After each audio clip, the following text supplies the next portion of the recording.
Поэма сюжетін құрайтын оқиғалар оқырмандарды бірден қызықтырады. Поэманың бас қаһарманы Ақан сері Қорамсаұлы.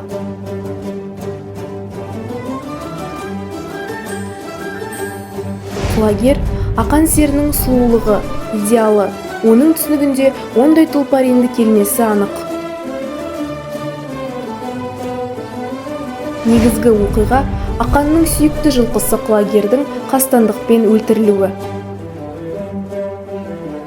Зұлым батыраш өзінің жендетін жұмсап, бәйгеден озып келе жатқан Ақанның Құлагерін қанға бояп өлтіреді де өз дегеніне жетеді. Құлагерге жұмсалған айбалта Ақанның өзіне тиген, ол енді тірі өлік. Ілияс Жансүгіровтің Құлагер поэмасын кез келген форматта оқи аласыздар.